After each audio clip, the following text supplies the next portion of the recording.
See, you logged in as Justin, it looks like. It says it's recording. Pause it. Pause the, let me see. I just paused it. Okay, I can pause it. That's fine. Now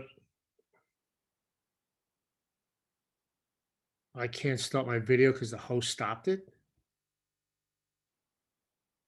You stop video, not recording. You got to start the video. Did something.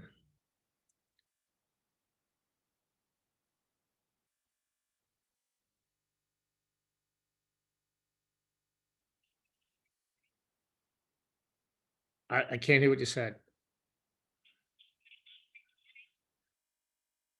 No, no, it's, I have the recording paused. Very good.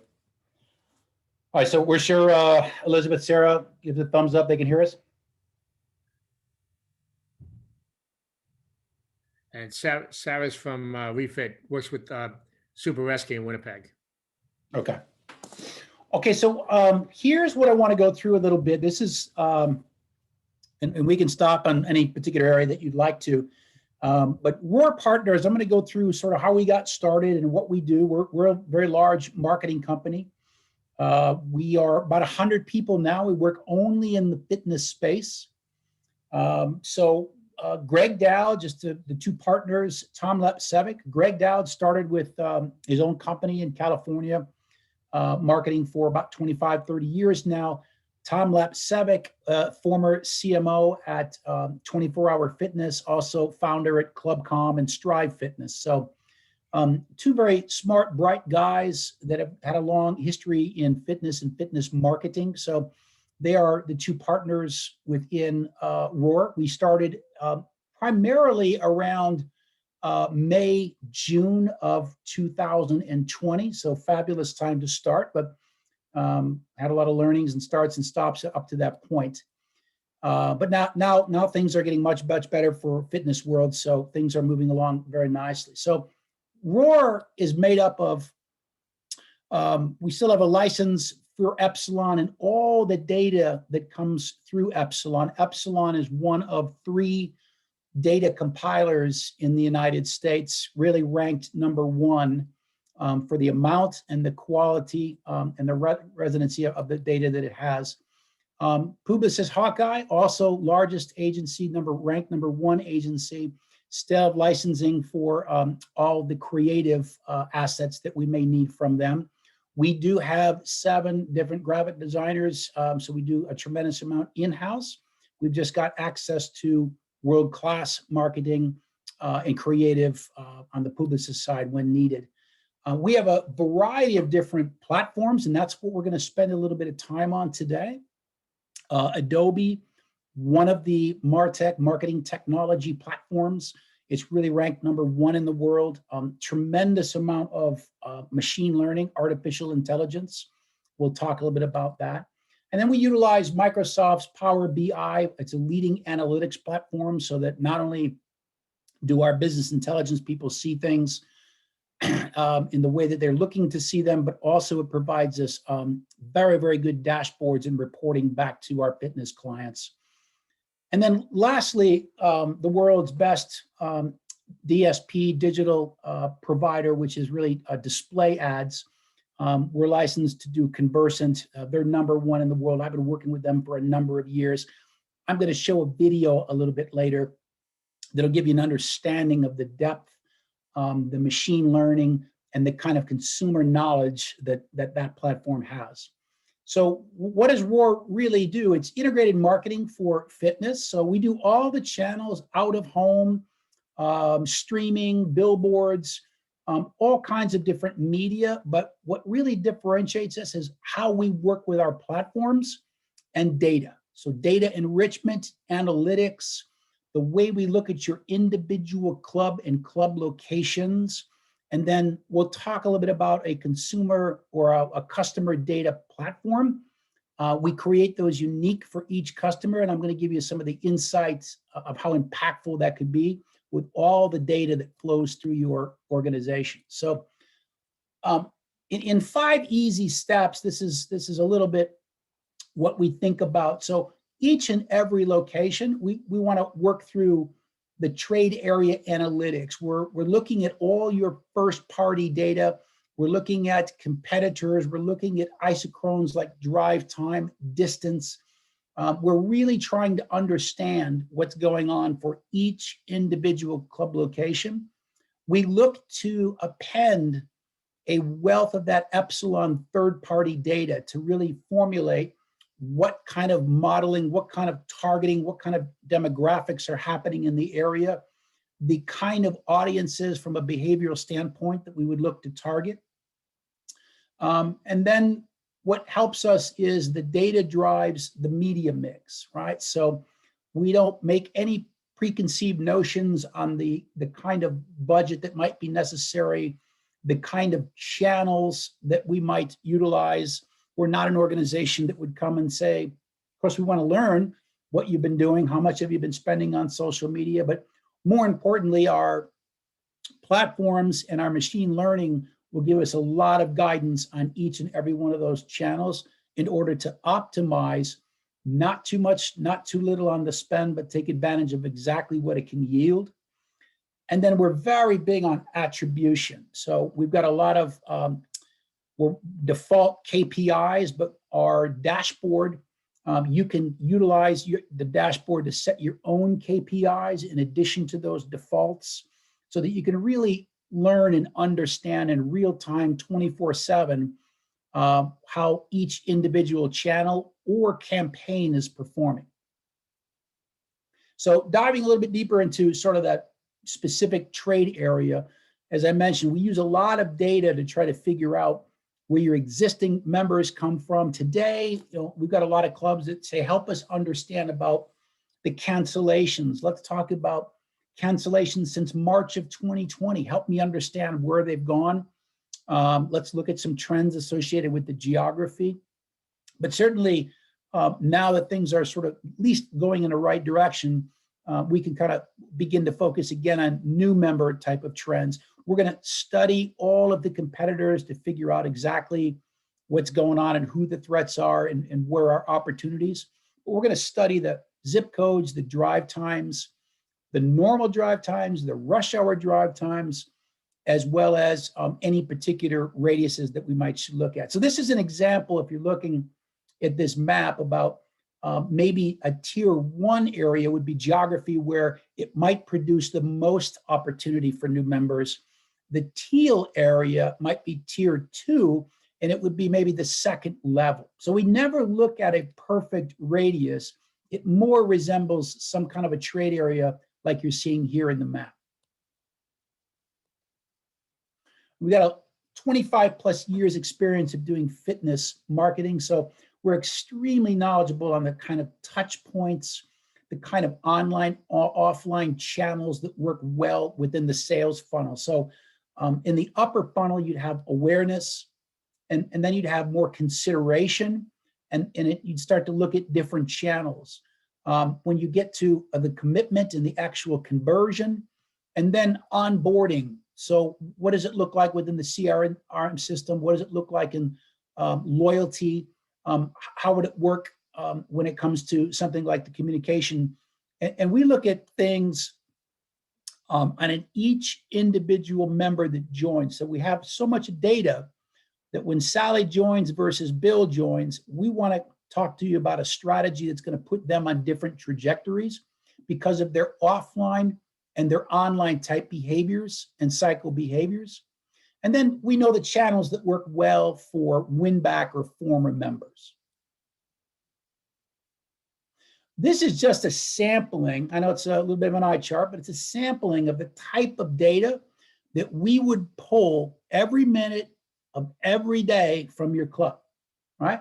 So all the activities that happen, we call that first party data at your club location.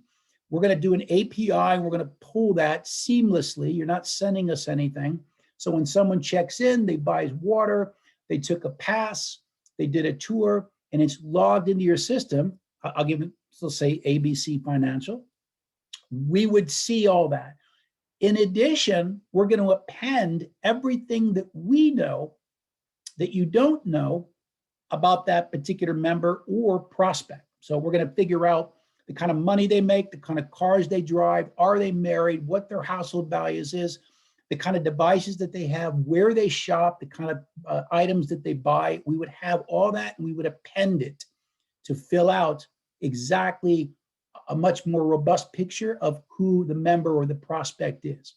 In addition, we're adding all kinds of scraping information that happens in real time about competitors, their hours, the kind of things that they offer, any geospatial demographics associated with non-members, and then the KPIs that you might provide us or our default KPI. So tremendous amount of data is happening in real time that we're pulling from your organization in order to work with it. So here's where we get some illustrations of what it might look like. So you would have your customer information. So they give you a name, they give you an address, they give you a phone number. They may or may not give you the email, and then they'll give you some form of their payment, which we would never need to see. What we're going to do is then add all of their behavioral data and their cycle behavior and their demographic data, right? And then all their activities. So we can marry everything that they do outside the club with all the activities that are logged into your system, their check-ins, the days that they participate, are they taking PT, the classes that they take. We're going to marry those two things to figure out much more for a modeling perspective. And if you're doing anything with digital fitness, we work with that as well. So here's an illustration. So your club data would append with our third-party data. We call that ingestion in order to figure out the targets. From the targets, we start to figure out much more about the people that have joined and then the lookalikes. This is all happening seamlessly 24 hours a day. And then we can apply it towards the various channels that you would work on.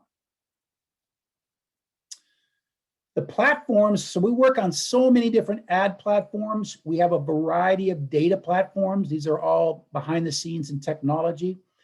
Probably the more important for you is the club platforms, just to give you an illustration of the kind of platforms that we work with. So we work with almost everyone out there so that we would seamlessly tie in. We would either pull information or we would push information. So I'm going to play a video for you that gives you a little bit more color as to the kind of platform that we would have for display. I just want you to pay attention to the kind of data and the kind of information that we would know about the consumer.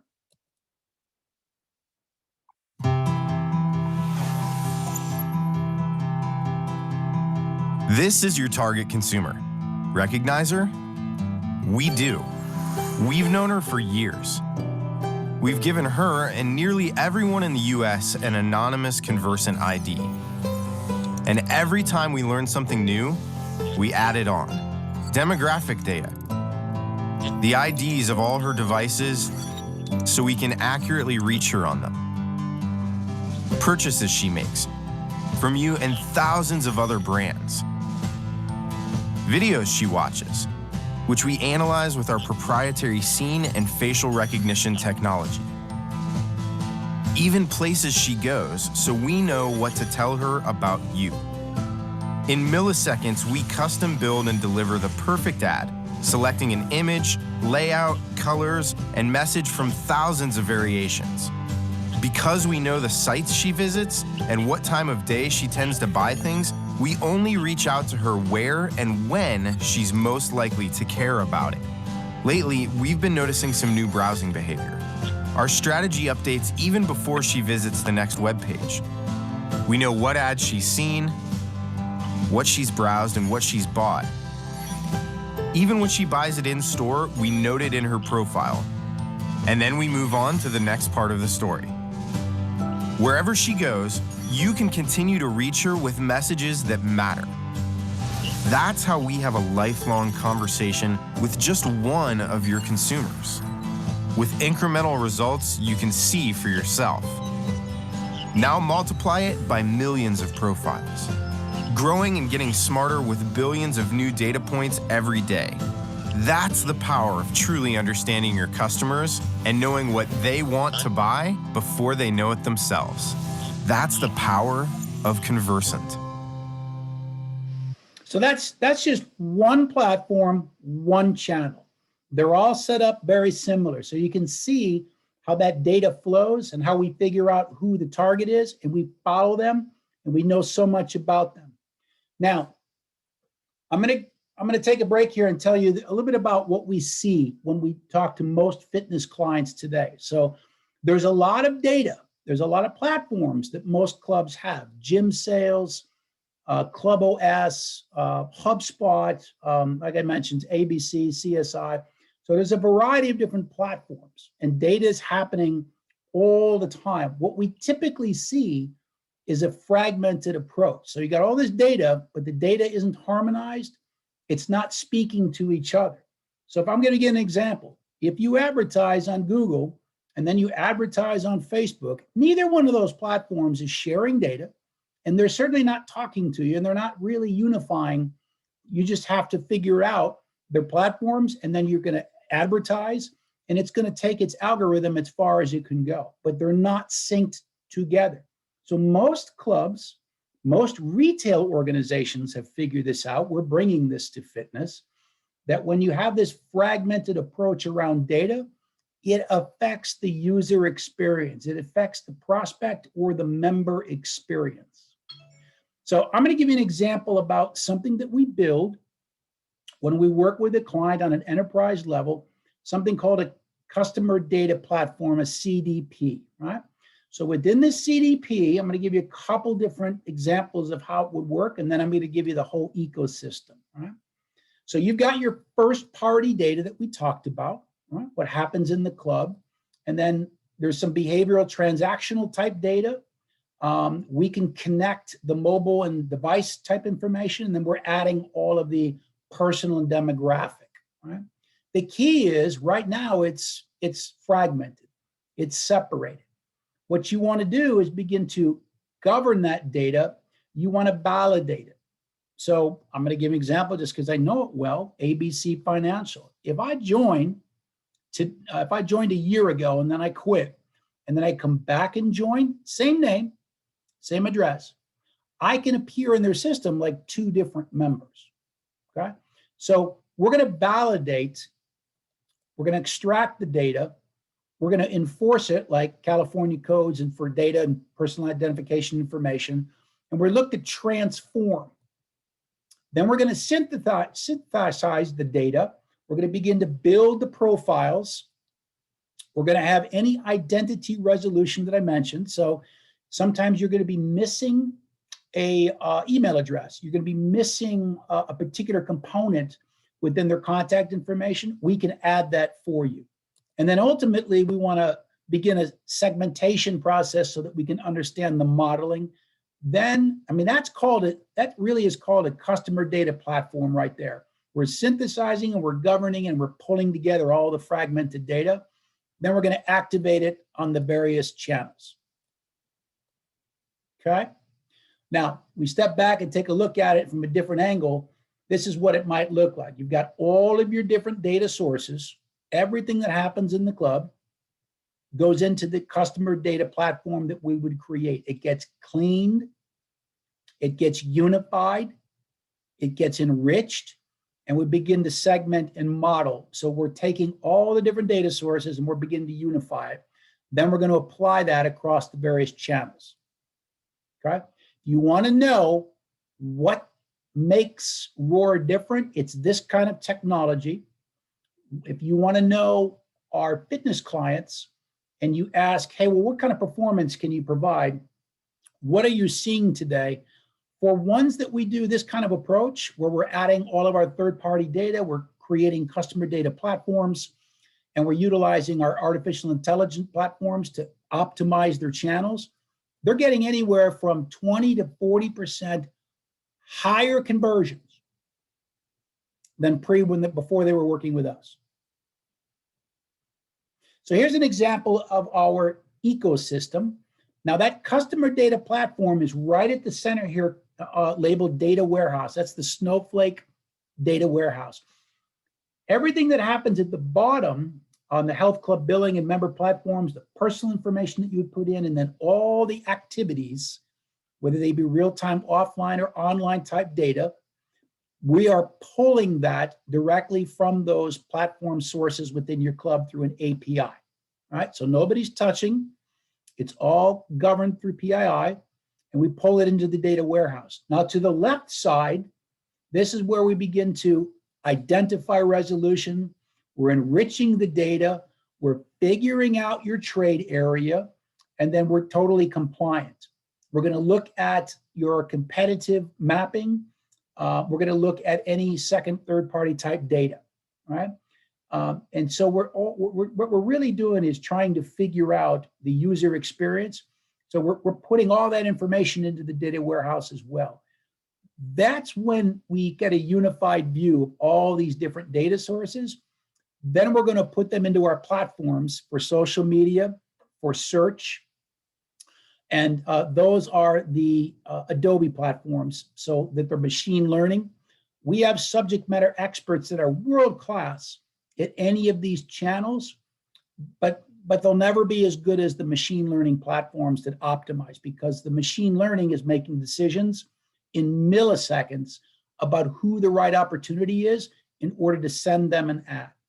So someone asked me a question on a previous call, and they said, well, you know, we do pretty good with social media, with Facebook. How can you improve that approach?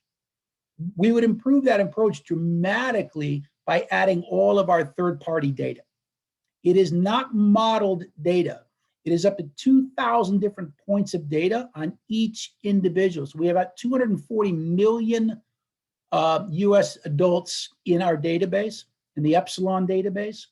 So this is not modeled data. Some compilers don't have complete data and they'll model out the rest of it. This is not the case. We're not working on personas necessarily, because those are modeled and projected. We're working on each individual address, okay? And then lastly, through our business intelligence platform, that's where I mentioned earlier, you get your KPIs, you get your analytics back. It's a 24/7 dashboard. You're going to speak language than our defaults, and you're going to want to measure certain things uniquely and differently, whether on a test basis or you've been measuring them all along. And that's where you can go in and have a user change to some of those KPIs. So this is our ecosystem and then how it works. Kind of reporting. So this is an example, and what's important to us is not a click, not a lead, not an impression. What's important to us is across the finish line conversion, a new member, right? But what we're going to do is our subject matter experts are very, very good at breaking down the individual campaigns so that whatever strategy that we're working on together, be it a lapsed member, be it just general retargeting, or maybe if it's a prospect email, we're going to measure it uniquely and differently. So the highlighted blue where it says conversion activity, that's actual joiners. And this is a real report, but it's been whited out, so you really can't tell who it is. But if you move to the performance in the far right, those are the actual CPAs. Okay, and this is where clients will come back and say, hey, we are dramatically getting better CPA numbers. We are dramatically getting more leads and more conversions overall. The difference is, I think it's your data. I think it's your platforms. It's your technology. And clearly, you've got expertise, so there's no learning curve during the onboard process. Let's think about, this is digital display. So with digital display as well as social media, I can measure online as well as the offline joins. Facebook today, when you're going to get your reporting back, I mean, most clubs will say, hey, my online joins are, pick a number, between 20 and 40%. I think in COVID, they were a little higher. Obviously, it might be like 50%. But the point is that leaves 50, 60, 70% that come into the club and join that you're not getting reporting on via Facebook, that I can attach that third-party demographics to, that third-party data to, so that we can measure them appropriately from an offline perspective too, even though that we serve them an online ad. Make some sense? And this is just an example of the dashboard. I mean, there's many pages, many things that you can measure within the dashboard, and you can, this is the part that you can completely manipulate. So that you can go into this rather robust platform and set it up any way you see fit. If you went in on day one, you'd have all of our defaults, which most clubs seem to like. But you can also go in and change just about anything you want. So you're going to meet with us once a week, and we're going to talk to you about what we see working, the campaigns, the performance up to that point. Certainly, we're going to talk about any deadlines on creative and things that need to take place. But also, we're going to meet once per month and then go through in depth all of your KPIs, the performance, the things that we want to change. Might talk to you about increasing or decreasing the budget, something to that effect. So it's a very open, very transparent communication, but you have access to exactly how things are performing 24/7.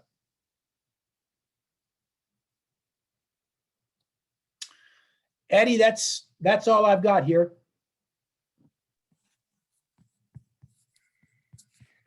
Well, thanks, Dan. That was really great. Appreciate your time and your wisdom. You guys do an amazing job and done an amazing job for all the Rex members over the years. So thank you very much. So any questions that we can answer, you can put it either in the chat or the Q&A, and I'll be happy to share them with Dan. Yes. And this is being recorded, so we will get this out to you. And we'll get this out to all the Rex members by the end of the day or first thing in the morning, as soon as it goes through the system. Sounds good. Thanks, Sarah, for the comment. Appreciate it. Everybody have a great weekend and a great start to April. I appreciate your time and energy. Thanks, Dan, for everything you've done. Thanks, Eddie. Thanks, Sarah. Thanks, Elizabeth.